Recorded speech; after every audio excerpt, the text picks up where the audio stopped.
Yo, this video, I'm gonna keep it real. It brought a tear to my eyes. It almost made me cry. Almost, not quite, but almost. It's such a beautiful video because you can see Dominick Cruz learn the power of love.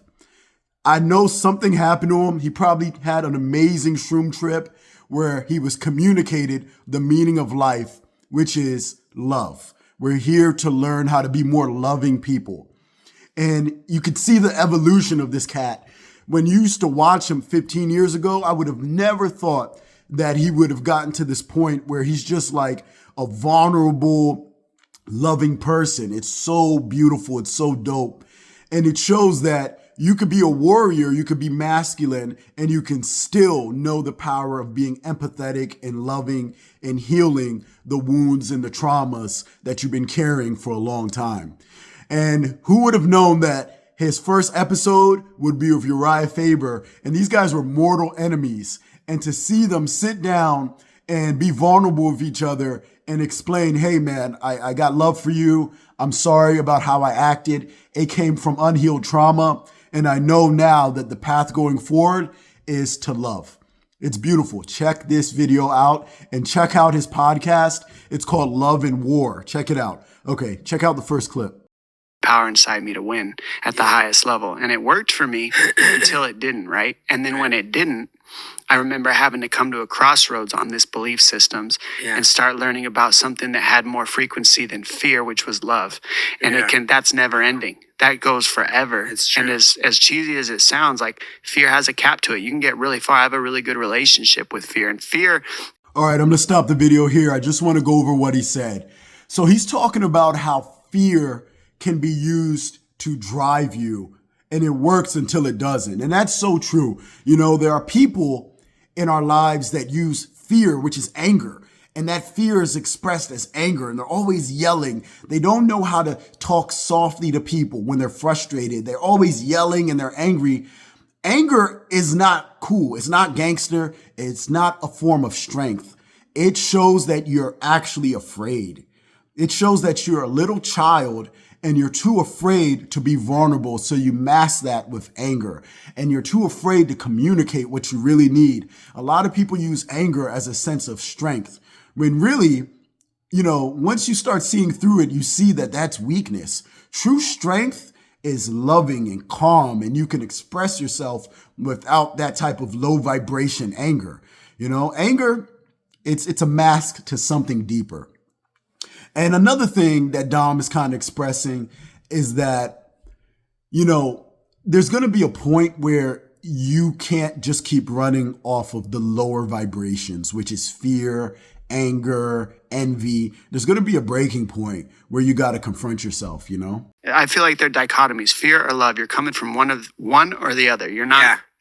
For me, I was using fear to fuel me of not being enough, of making sure that we made it, of making sure that, you know, and it really worked until it didn't, right? Yeah. Until I lose that fight. And then when I lose that fight, it's like, man, I got to rewrite this story that I'm making up. It's not working anymore. But you seemed to always be able to kind of balance the two, a lot different than me, and that always kind of threw me off. And one of the events I was talking about is you were in an abundance mindset, is the best way I can put it. Yeah. And one of the things you said, and this was actually the event I was referring to myself, was when we did the tough, we were shooting the guns and we were doing a relay. Yeah. And I went double down on, fuck this, I'm not sharing anything with that idiot. Yeah. And you should tell that though, what I proposed. you know, you offered to share it. Like, fuck it, let's create a win-win here. You give me some, and then we both get something at the end of it. And I was like, no, no matter all or who, nothing. let's try to win, but no matter who wins, let's just split it. And I was so. You said yes first, and then I thought at about the last minute. You said, "Fuck that, no, deals off, deals off, deals off." I was, because I was just like, I can't share anything with this idiot. Like, fuck this dude. Forgot about that. It's like, fuck this dude. I was so mad. I was like, I'm gonna win anyways. It doesn't mean what it.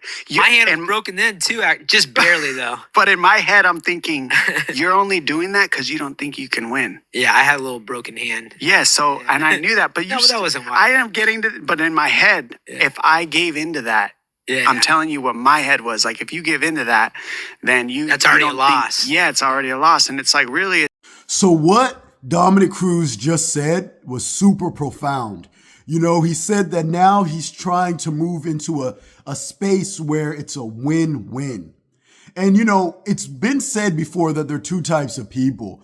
There's the type of person that thinks that their win has to be at your expense, that, you know, it's a dog-eat-dog world, and that either they get it and you lose it, or you get it and they lose. When the true nature of life is that we collaborate. We don't compete. We really get further when we collaborate. And that's one of the issues with a capitalistic system. You know, they say that capitalism rises all boats and helps everybody. That's not true. Capitalism takes from one person and enriches the other person. And that's not what the basis of nature of reality is. God, the universe, wants us to love. We get further when we work together. Your gain is my gain, okay? And we should move more towards a collaborative space where we work together and we can all win. And this is something that it takes time for some of us to learn. You know what I mean? And it took time for me to learn that. But that's kind of part of what love is. Knowing that I can't be happy if you're not happy, right? Your loss is also my loss. My gain is your gain. And we can work together rather than compete with each other. Competition is cool in a small arena. But overall, you got to learn how to love and come together and work together.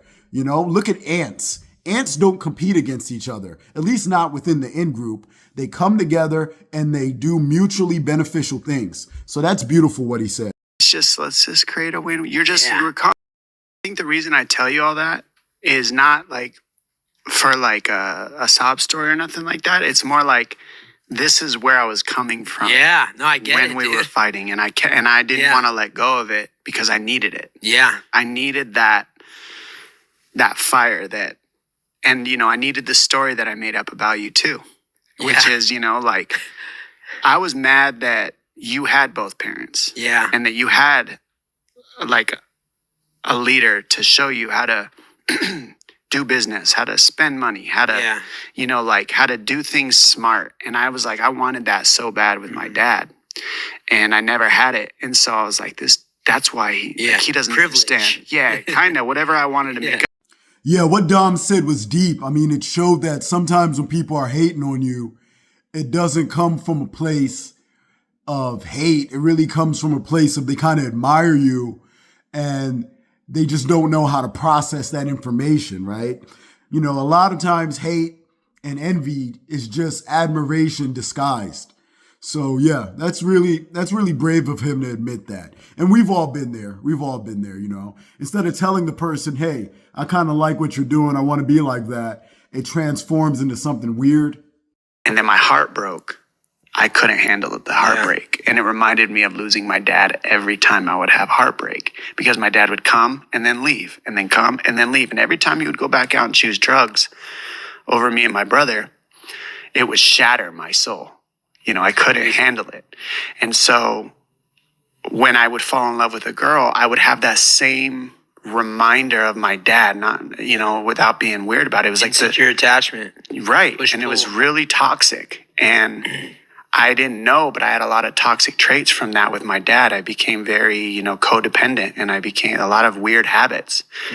And love wasn't safe for me. It was never safe. And so I wouldn't allow myself to say it. And the second I started to feel it, I would get more angry and more mad, and I would lock deeper.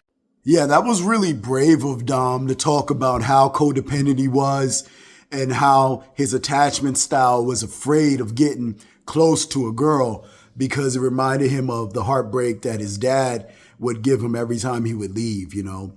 I went through similar stuff, man. Like I didn't even know the reason that I was womanizing when I was younger was, I still don't know why exactly, but I'm sure it had to do with something, some daddy issue or some family unit issue. But you can go years and years and just think that you're just normal, right? When you don't know you're acting out something, some subconscious thing you need to heal from either your dad, your mom, or your family system, you know? And I have to forgive myself because I hurt a lot of people, right? I would get in relationships and I would leave at the first sign of anything kind of scary.